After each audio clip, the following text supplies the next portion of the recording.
ikasyam ng Pebrero, taong 2023. So ang ating pong tema ngayong gabi ay EDCA, sagka sa kapayapaan o dulot ay kaguluhan. Muli na naman magkakaroon ng Enhanced Defense Cooperation Agreement o EDCA sa ating bansa ayon sa isang ulat. Ang US ay naghahanap ng karagdagang access sa isa pang 4 o 5 na pasilidad sa Pilipinas sa ilalim ng Enhanced Defense Cooperation Agreement. At sa pagkakataong ito, ginagamit ng US ang di umanong tensyon sa Taiwan bilang isa sa mga pagsasaalang-alang para sa pangangailangan nito para sa karagdagang pag-access. Dadalhin nito ang bilang ng mga base ng US sa hindi bababa sa Siam.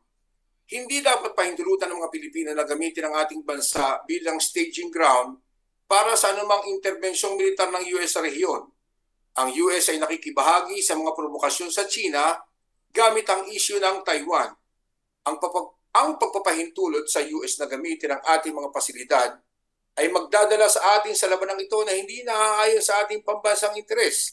At hindi din tayo dapat magpaloko sa double talk ng Amerika na nagsasabing kakampi ang Pilipinas sa issue ng West Philippine Sea.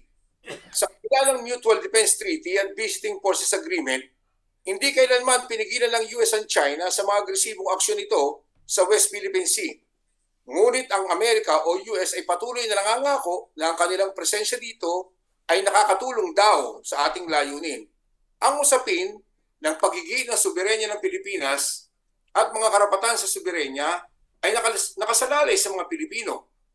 Hindi sa anumang dayong kapangyarihan.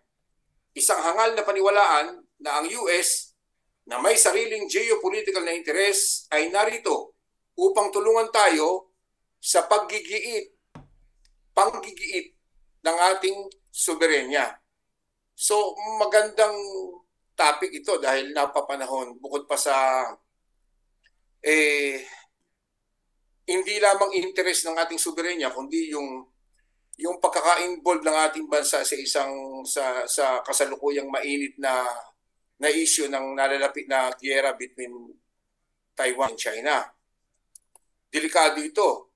So ngayong gabi, isang malaking karangalan para sa ating ugnayan sa impapawid, lalo tigit sa ating mga televiewers, na makapanayam ngayong gabi at makapagbigay ng kanyang saloobin at opinyon sa issue ng EDCA, ang isa sa mga popular at pamosong street parliamentarian na palagi nating nakikita at narinig ang kanyang mga opinyon sa mga usapin ng bayan. So huwag na po natin patagalin. Ngayong gabi po makakasama natin si Ginoong Renato Reyes Jr. Siya po ang Secretary General ng Bagong Alyansa Makabayan.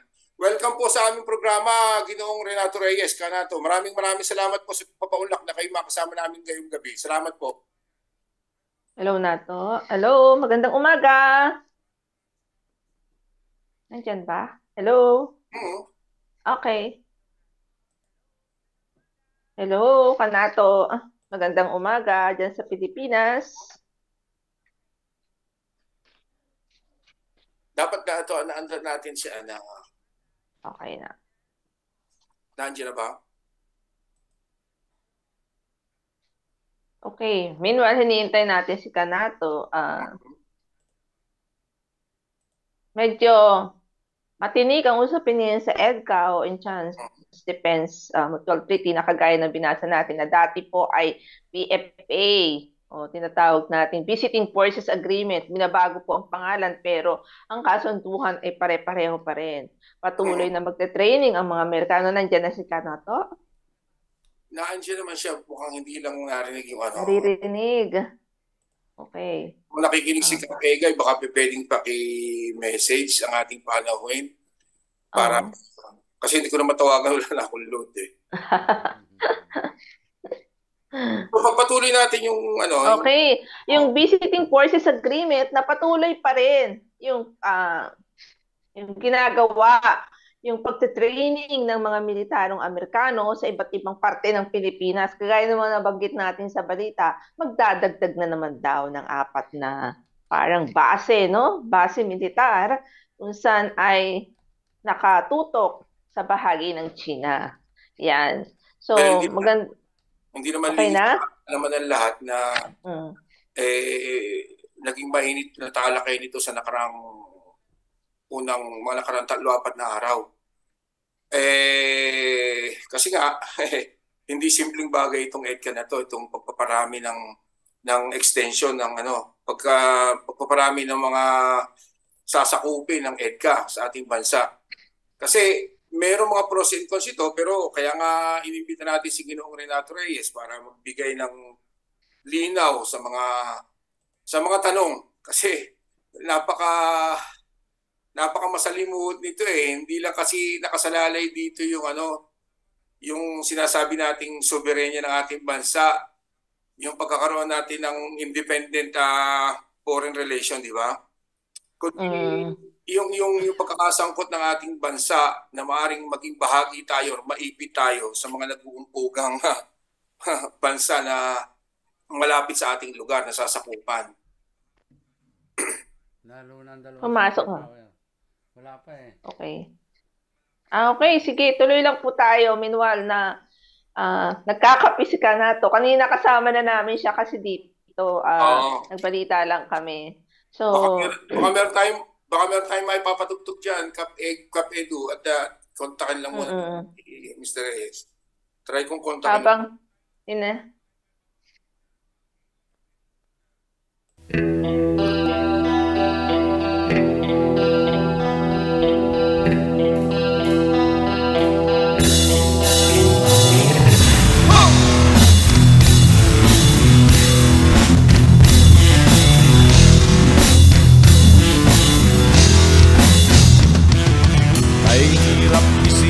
Ng mga taong hindi naman natutulog. Ilang laki ang mga mata, ngunit bulag sa katotohanan. Ang panlabas na anyo'y tila isang matinding tupa. Ngunit sa likod ng salamin ay isang maitim na maskara. Ngunit hanggang saan mananatili ang ganitong pagkukunwari? Hihintayin mo pa ba na mahuli? Dumating ang dilim at wala nang silbi ang salamin. Oh! Missing ka. Silipin mo, pakinggan mo, ito'y para sa'yo. Oh! Subukan mo, imulat ang mga mata at huwag nang magtago pa. Sa likod ng maskara. Okay, tuloy na tayo. Okay, tuloy na tayo. Okay, so andyan na si Kanato. Kanato na, tulad na nabanggit ko po kanina, medyo wala pa po kayo kanina. Sabi ko nga, ang topic natin ngayong gabi ay tungkol dun sa EDCA. So, wag na po nating patagalin pa, bigyan ko muna kayo ng pagkakataon para bumati sa ating mga televiewers. Ay, hello po. Magandang araw po. Mga pasado alas 4 dito po sa atin. Magandang umaga. Dyan po naman ay parang pasado alas 9 ng gabi. At salamat nga po doon sa inyong pagbibigay panahon at pagkakataon para makapag-salita sa inyong programa. Yan, welcome back. This is second time mo na dito sa amin. Nung una, hindi pa kami through Zoom.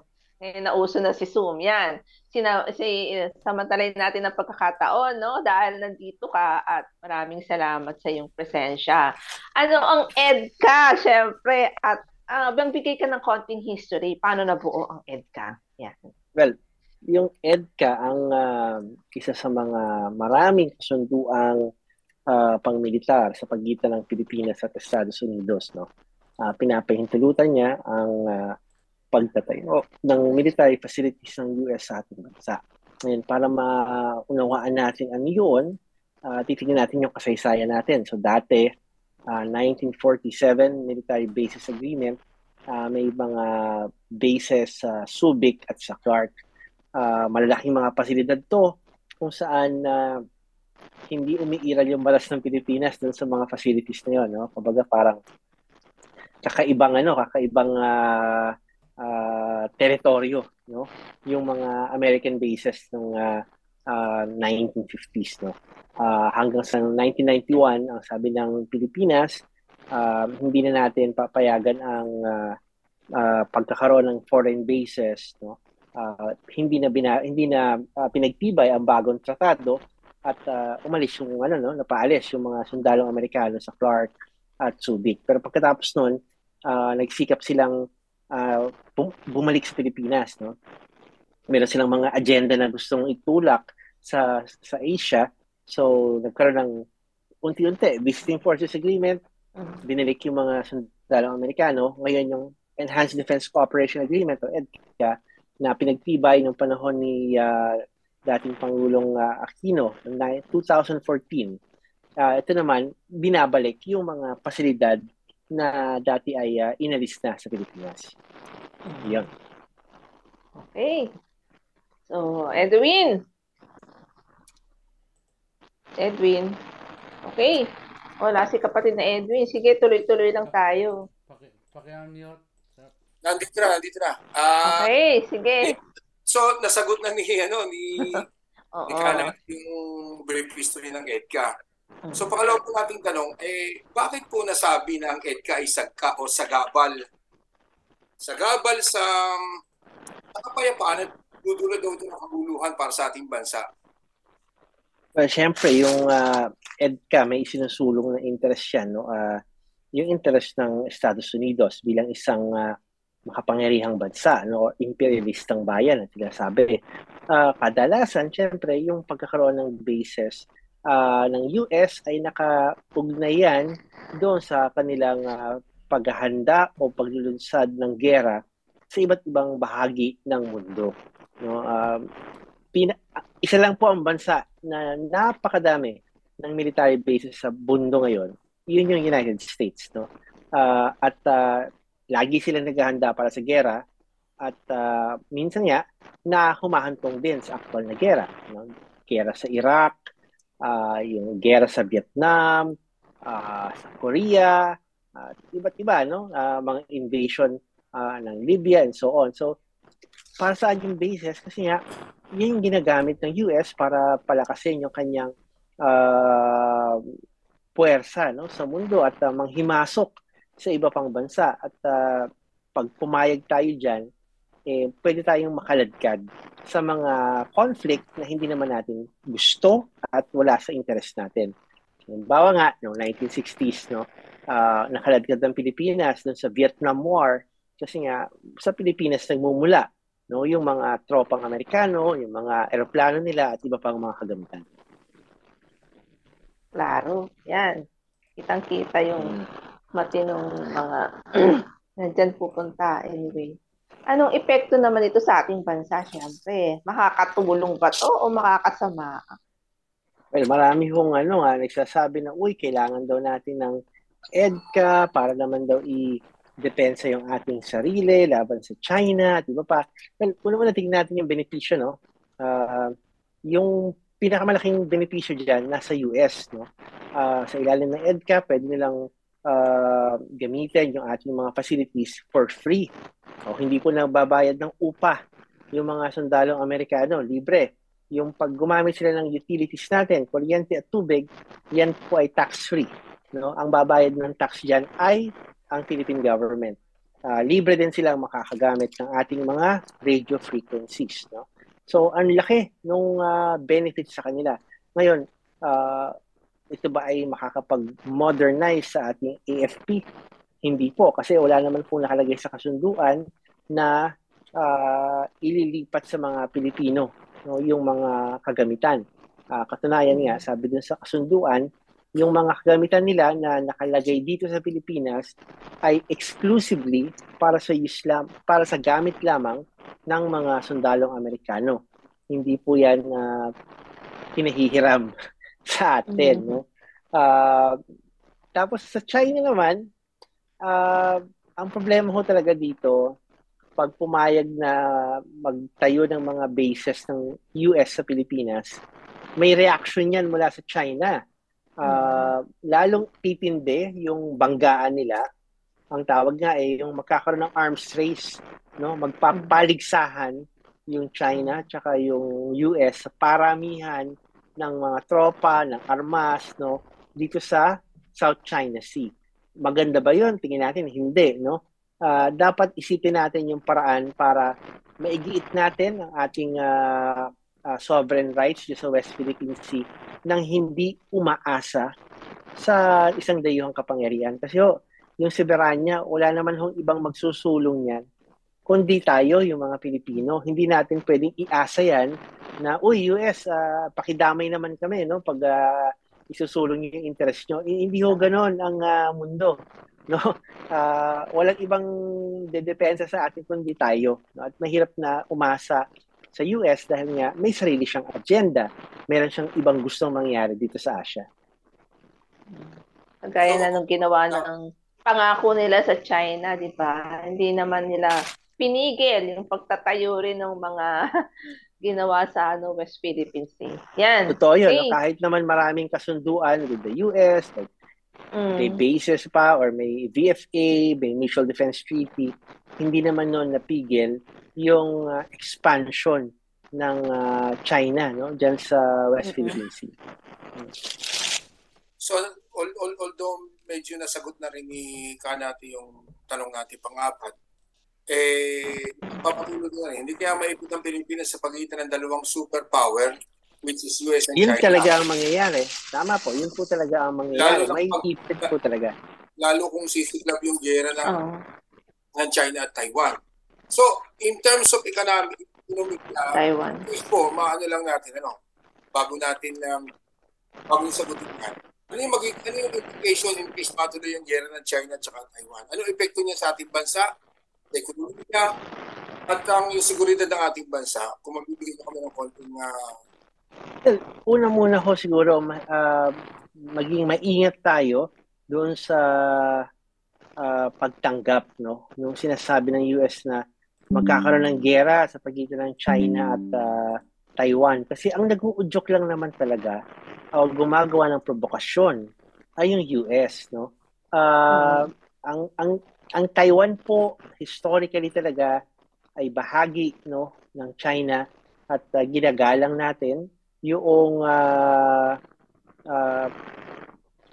relasyon na yon, no? Of course, parang magkahiwalay sila ngayon, no? Pero sa foreign policy nga, there's one China policy, no? Ang China at ang Taiwan ay historically nga magkasama. Pero ang US yung nagpapaypay ng gera, no? At ginagamit yung iba't ibang provocation para nga mapa-defensive, no, yung China. So, may epekto ba? Siyempre, kung may conflict, maaaring may epekto, no? Pero gusto ba nating humantong doon? Hindi dapat humantong sa pag-igting ng conflict. Hanggat nandiyan ang US, hindi ma-resolve ng mapayapa yung mga problema niya. So, kung sinasabi lang natin, wag tayong basta maniwala doon sa mga pinapaypayan na sigalot ng US, kasi ang kasunod nun, ipipresenta nila yung sarili nila bilang tagapagligtas na naman, samantalang sila yung nagtutulak nga, no, nung pagkakaroon ng gera dyan. Ayun. Okay. Dagdag na tanong, siyempre, papasok na naman ang maraming Amerikano, mga sundalong Amerikano. Posible ba na magkaroon na naman ng karahasan o panganib sa mga kababaihan natin? Siyempre, kagaya na nangyari nung mga for the past kila Jennifer Laude and the rest pa ng mga kakababaihan dyan sa Clark and the rest pa ng ibang parte ng Pilipinas na nagkaroon ng mga victims ng mga American na sundalo. Ano ho yan? Saan man ho may US bases sa mundo, may kaakibat na problema o yung tinatawag na social cost. Ibig sabihin, yung paglala ng prostitusyon, droga, child abuse, yung epekto sa environment, no, yung toxic waste, no, yan, lahat yan mararamdaman natin, no? Bukod pa dun sa kawalan, no, ng soberanya, no, dun sa mga lugar na kung saan nakatayo itong mga bases na to. Kasi alam niyo yung mga Pilipino, hindi naman ho tayo basta-basta makakapasok diyan eh, no? Nandun lang tayo sa labas. So yung mga sundalong Amerikano magmumukhang parang security guard lang, no, ng mga tropang no. Wala tayong say anong pumapasok at anong lumalabas diyan sa mga pasilidad na yan. So mahalaga ba yan? Oo, kasi ano yun eh, usapin ng soberanya yun eh, no? May dayuhang kapangyarihan na kumbaga parang exempted, no, dun sa mga batas at alituntunin natin sa Pilipinas. Hindi naman ho dapat ganun. May dagdag ko Okay. lang, may dagdag ko lang nato yung Sige. karagdagang tanong. Let's say, ganito kasi yung sitwasyon maging balanse tayo, no? Let's say, maging balanse tayo sa sitwasyon. Ang kasalukuyang sitwasyon ng pambubuli, hindi naman lihim sa atin at kung paano binubuli ng China yung ating motor ng dagat at saka yung ating sitwasyong politika sa Pilipinas. So, ang EDCA po, pagkakaalam ko, yan illegal. May legal binding yan dahil yan inapprovean mismo ng Korte Suprema. Di po ba? So dahil naandyan na yan, so siguro wala man tayong magagawa kundi tanggapin ang katotohanan. Dapat na siguro, tama yung sabi ni Ran Recto, na maging bukas para sa lahat kung ano yung pinag-uusapan ng gobyerno at saka ng parte ng Estados Unidos. Kung ano nilalaman ng mga kasunduan patungkol dito sa extension na ibinibigay ng gobyerno ni Marcos sa Estados Unidos. Kasi dapat matuto na tayo yung pagpapalis natin sa base militar noong 1980s. Kaya nga natin sila pinalis dahil hindi naman nila nire-respeto yung karapatan natin bilang bansa, bilang lugar, ng may-ari ng lugar na pinaglalagay ng mga base nila. So, I think dapat natuto na tayo doon. So, ano sa palagay ninyo? Kahit tanong ko, yung pros and cons, siguro kung yung realidad na talagang wala tayong magagawa, nandiyan na yung EDCA, yun naman illegal, sabi ng Korte Suprema, dapat gamitin natin yung pagkakataon na ito kung paano maging kapakipakinabang ito, kung paano rin naman natin puproteksyonan yung ating territorial sila mapanakop na China. Well, ano ho yun ilusyon lang na ang ating soberanya at ang ating interest ay poprotektahan ng US, no? Una, hindi naman magmo-modernize ang AFP dahil sa pagkakaroon ng EDCA, no? Kasi the moment na mag-modernize tayo, hindi na natin kailangan yung US, di ba? Pangalawa, wala naman sa kasunduan na inoobliga ang US na depensahan ang Pilipinas, no? Kung sakasakaling magkaroon ng sigalot, no? Pangatlo, ang US po ay hindi yan basta-basta po lulusob sa gera nang hindi dumadaan sa approval ng US Congress, yung tinatawag ng War Powers Act. Kumbaga, walang automatic retaliation, no? Kapag inapi tayo, re-resbakan tayo kaagad. Hindi po ganun yan. Marami pong pagdadaanan pa ang US na pagtitimbang ng mga bagay-bagay bago sila umaksyon. So, balik tayo dun sa sino ba talaga ang magsusulong ng interest natin. Walang iba ho dyan kung hindi ang Pilipinas. Tignan niyo po ang Vietnam. Ang Vietnam po, walang US bases dyan. In fact, ang Vietnam, dating ginera. No? Ginera ng US yan. Pero ang Vietnam ba, pag usapin ng karagatan nila at ng mga isla nila, sila ba ay kumukurap pag kaharap ang China? Hindi. No? Kaya nilang tumayo sa kanilang sariling paa at hindi sila nakaasa sa sino mang dayuhang kapangyarihan bago nila ipagtanggol yung kanilang sarili, yung kanilang mga dagat at mga isla. Sana ganun din tayo, no? Na hindi kailangang umaasa, no? At hindi nagpapaniwala doon sa mga pangako, no, ng lahat ng presidente naman ng US at lahat ng defense secretary nila nangako na tutulungan tayo, di-develop tayo, i-modernize tayo. Bakit nito pa rin ho tayo? Hindi pa rin tayo umuunlad, di ba? No, yun. So, panahon na po para tumayo sa sariling paa at wag kong maging palaasa doon sa mga pangako ng dayuhan. In fact, para sa kalaman na lahat, mas pinili nga nila na umalis kesa tanggapin yung realidad na uupa sila sa base militar nila noong 1980s, di ba ba? Ha? Ibig sabihin, yun patunay na wala silang respeto sa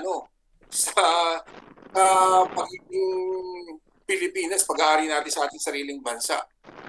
Okay? Oo.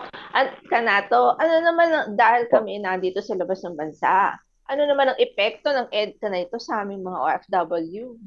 At anong pwede namin gawin kung sakasakaling may maganap na hindi maganda na nararapat kami umaksyon? Pero unang-una, syempre, yung sino bang papasa ng EDCA, no? Tayo, lahat ng mga Filipino taxpayers, no? Nandito ka man sa Pilipinas o nasa abroad, in a way, nag-aambag-ambagan tayo para dito sa pagtataguyod nitong mga pasilidad na to. Pangalawa nga, yung banta, no, ng pagsiklab ng gera ay laging nakabitin sa ating ulo dahil nga pag meron tayong mga bases, nagiging magnet ng atake, no, ng mga kalaban ng US. Hindi naman natin gusto yun. Ayaw natin maging magnet ng mga atake. So sa mga migrante, sa mga kababayan natin sa abroad, no, patuloy tayong manawagan para itaguyod ang pambansang soberanya at ayaw natin ng panghihimasok ng China, pero hindi naman natin gusto na manghimasok din ng Estados Unidos. Kung mapapipiliin tayo, ang gusto natin yung tinatawag ng independent foreign policy. Yun po yung dapat nating ipanawagan, hindi yung mamimili tayo sinong imperialistang bansa ang aapi sa atin. Hindi dapat ganoon ang choice. Diba? Ang choice ay paano natin itataguyod ang ating pambansang interest. Kaya nga independent foreign policy ang sinusulong natin. Yan. Ramdam namin dito yung sa Ukraine, no? Yung nangyayari at hanggang Tama tuloy-tuloy. Ayan. Kaya dapat talagang maging mapagmatyag dahil hindi lang Europa ang nadamay. Global na, lahat na ay talagang pagtaas ng gas, pagtaas ng bilihin, lahat. Yung inflation sa Pilipinas, inflation din dito. Kaya talagang dapat maging mapagbantay lahat. Yan. So, dahil Ganun din yung sabi natin kasama si Cap Beats, Centennial de Jesus, sabi niya, patuloy na maging mapagmatsyag, mapanuri at matalas sa mga pinapasok ng mga usapin at kasunduan ng Pilipinas, lalo sa EDCA. Siyempre. Nakalagay din dito.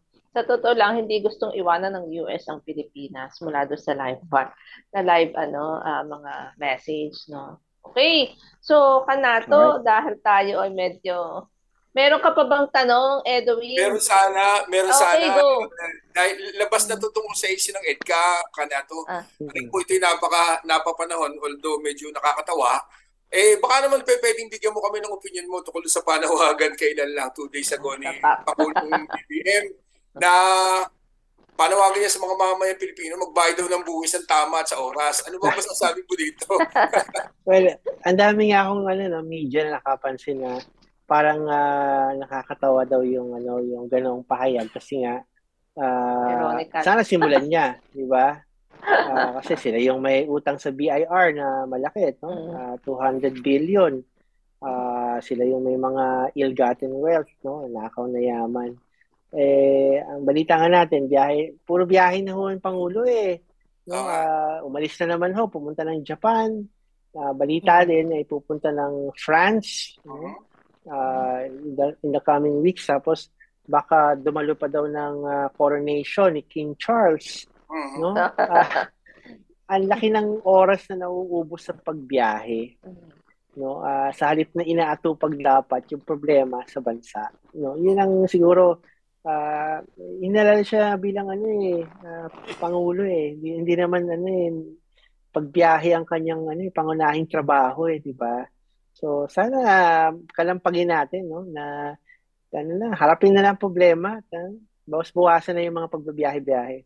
At bayaran yung utang nila sa buwis na 203. At bayaran yung utang. Oo, bayaran ang kanilang utang na buwis, no, sa BIR. Yun nga, isang vlogger ang tawag ngayon kay President Marcos, si President Magellan dahil patay doon biyahe. Talagang biyahero. No? Oo. Biyahero po. Oo. So, Grabe. Hindi lang panahon ng inuubos, kundi pondo ng Pilipinas. oo. Winawaldas po talaga. Nawawaldas. Oo. Alright po. Yan. Baka po Okay. makakapagbigay kayo ng konting mensahe sa ating mga followers, sa mga OFWs, mga migrante, at saka sa taga-subaybay ng ugnayan sa Himpapawid.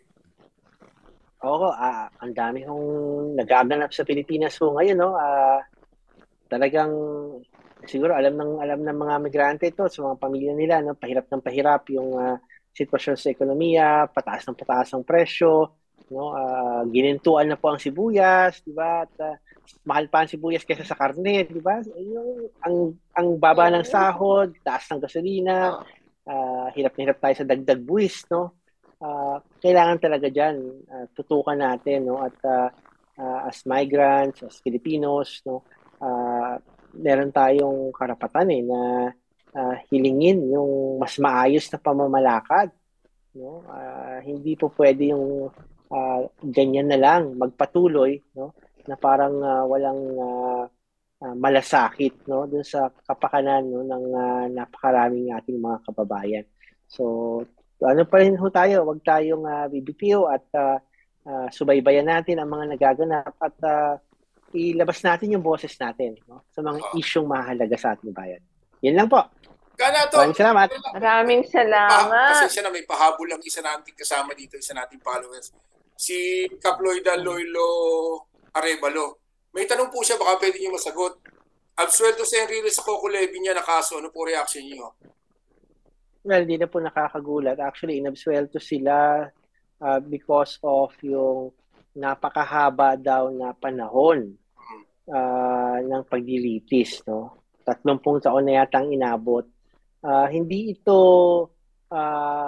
pag-absuelto based on the merits ng case, kundi pag-absuelto dahil dinismiss ang kaso kasi daw napakatagal na nililitis at nalabag na raw yung karapatan ng mga akusado. Dapat tanongin, bakit napakatagal ang paglilitis? Dahil may kahinaan yung mga nagsampa ng kaso, no? Hindi nagpursige siguro. Kaya nauwi sa dismissal. So, ano yan, ganun talaga ang justice system sa atin, no? Hindi talaga nakakamit ang hustisya. No? Ayun po. So, maraming salamat muli. Sana mag-ingat kayo lagi. Salamat din po ulit. Ito lang, talagang salamat. very well appreciated namin yung presence niyo dahil alam namin masama pakiramdam niyo, pero nabigyan niyo Maraming salamat. Maraming salamat po. Yan, salamat sa nato. Sa ulitin. Okay. Thank you very much. Bye. Gandang araw. Yan. Salamat. Salamat.